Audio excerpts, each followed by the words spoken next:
Yeah, I got one of the OGs in the building. Somebody gonna drop some jewels on us, possibly talk about your mama with your punk ass. The one and only, the good doctor, Mr. George Wallace. How you doing, sir?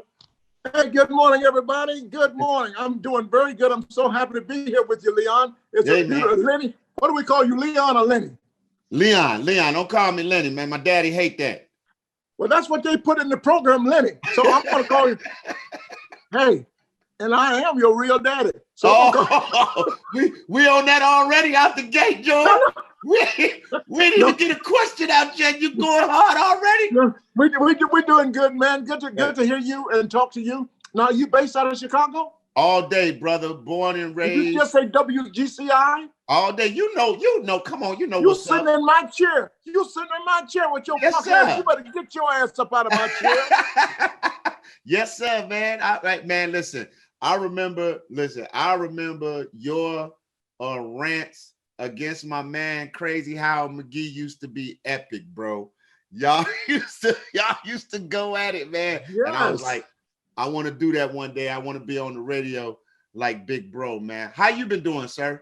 Man, I'm enjoying life. I'm very, very excited about you at GCI because I had so much fun there. And I was #1 there in the city when I was there. And yes, have you there, I always want to know who took over the morning show. I'm so happy for you, man. God bless you. Well, you know what? Actually, it's been a lineage. Little bro, Tony Schofield took over. And then I came behind him. So we just keeping the legacy of Chicago comics being on the radio, man. Like I said, you was one of the brothers yourself, Adele Givens. Y'all paved the way for us. And so I totally appreciate you coming to sit and talk with me and have this opportunity to rap with you. But let's talk about, you got a book coming out, Bulltwit and Whatnot. Talk about that. Well, we have the book Bulltwit and Whatnot. I have one of the first copies. It's actually hot off the press. This is the only one I have here. Everybody else, some people have received them already. This is about my tweeting. A lot of people don't tweet, and I'm a little late. I'm one of the top tweeters in America. Most people are in the Instagram. I'm a little slow, but I'm going to catch up with you guys, okay? And TikTok, I'll catch up with you. But I tweet a lot. I was voted top 25 funniest tweeters in the world by Rolling Stone magazine, and I was voted #1 funniest tweeter in the world by Playboy magazine, and I didn't even know they were still in business. I swear to God. That's what I'm talking about. Now you talk about tweeting. Now there's somebody else we know that had a hot set of Twitter fingers too, man, but they on their way out the office. What, if any, are there any tweets in the book about good old number 45 who was deadly with Twitter? He stayed tweeting. I can't stand him, man. I'm in Atlanta right now, right? So I tweeted out Friday, Trump, please don't come to Georgia. We already have a virus here. We can't deal with 19, let alone 45. This is the worst thing ever happened to America and democracy. 45 is an idiot and nothing. I can't wait for him to go to jail. I can't wait. Trump going to jail. Yes, he is. Let me ask you a question. Now, with that being said, because I do think it's one of the worst presidencies ever, but you got to admit, as a comedian, he gave you a lot of material, a lot of shit to talk about. Yeah, he gave me a lot of stuff to talk about, but I could have done, it didn't matter who was in office. No, that's not true. I had no jokes on Obama, except that Obama was so good. He came to my show. I did make some jokes because he came to my show in Las Vegas, and, he was saying, I'm so in love with you. And he held me like, he was singing like 20 minutes. I'm going, okay, Mr. President, you can let go now. You can let go now. Right, and, gave him the light. But what a nice guy president he was. And he was I guess a young guy, really into everything, and everybody loved him. He was just a real president. And now we got Biden, and Biden reminds us what a real president looks like. Because Trump has been an a-hole since he's been in there, since day one. I feel you on that. I mean, I wasn't really so on either one, but is Biden going to be okay for the next 4 years? He going to be able to remember like that he got stuff to do? Like Biden's going to be really good, and we're going to be on his butt. We're going to hold him accountable. We have to hold him accountable this time.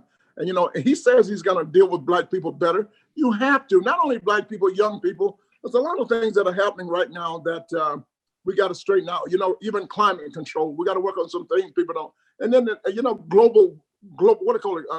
Global warming. Right. So I don't understand why people don't know anything about global warming. You see, every Christmas, you got polar bears drinking Coca-Cola and shit. It's getting warm. You know it's getting warm. Coca, big ass bear drinking a Coca-Cola, polar bear. Come on. Hey, Mr. Wallace, can you hang out for a little bit, man? We got to pay some bills. We're going to come right back. And when we come right back, we're going to go inside the extra studio. This is something I want you to watch. I ain't got nowhere else to go. I ain't got nothing to do. Please call back. We'll be right back. More Lady with Leon coming up. Now, Mr. Wallace, you're no stranger to hanging out with heavy hitters. Now, how much has the game of comedy changed today from back when you was in green rooms with Robin Williams, Richard Pryor, like, you know, writing for Red Fox? Like, you've got a nice little story to tell. How's the game changed in your mind from then? Well, the big change is the one thing that hasn't changed and that will never change is funny. Funny. That's number one. That's all we want to do is be funny. There are some different avenues and different directions and vehicles we can take. The big thing today, of course, is social media. You know, you got comedians now doing it in a different way. I had to do all of the talk shows. I had to do the Tonight Show, the Merv Griffin shows, all the show, Arsenio, everybody coming up. And we were on a chain. You know, we were restricted. We couldn't use certain language, but that's okay. That was a hard way. That way, I'm somewhat clean. Therefore, I get to make big money at the corporate level. I'm working for McDonald's on 3 days from now. So it was good to learn how to do it clean. I can out-cuss anybody, though. Ooh, I can cuss. I don't like to cuss. You know, like right now, I'm down here in Atlanta, and I met Waka Flocka Flame. So, yeah. You know, and Waka Flocka, you know, I'm going like, if I wanted to cuss, I could use Waka Flocka. Now, you just think about it. Waka Flocka. Go ahead and say it.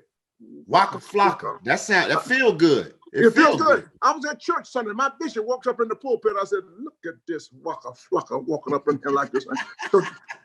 So that's my new cuss word, Waka Flocka. So what else has changed is that, as I said, the social media. And I think the young kids are doing a great job. They're making it happen. They don't have to wait for somebody to approve of what they do. You make it yourself. You do it yourself. Now, that's one thing I did myself. I went to Las Vegas. I have worked Las Vegas more shows than any African American because I didn't work for the hotels. I owned the show. Nice. I full-walled it. I was director, producer.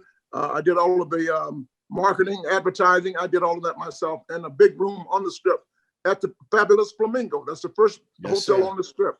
Yep. I did that, and after a while, they called me the new Mr. Vegas, and I'm still there right now, actually. I'm at the Westgate Hotel right now. And nice. And I'll be back soon as COVID is over. I'm not in a hurry. I already did 100,000 shows. But I appreciate you young guys that are going out there now and going back into the comedy rooms. I think that's wonderful.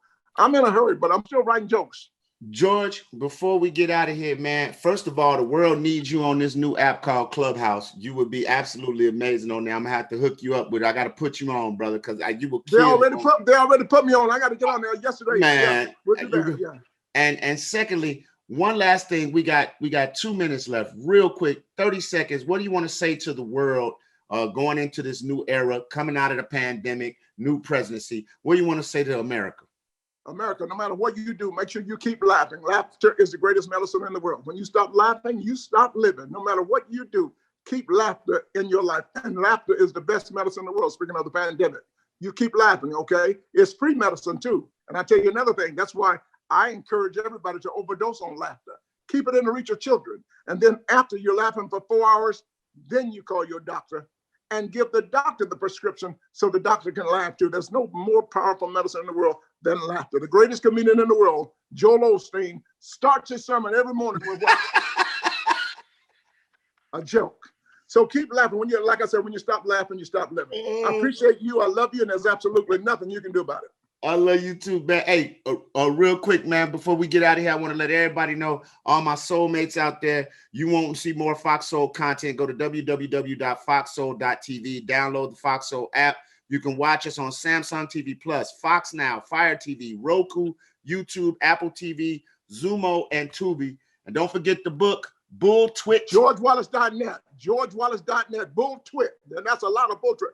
GeorgeWallace.net, do it now.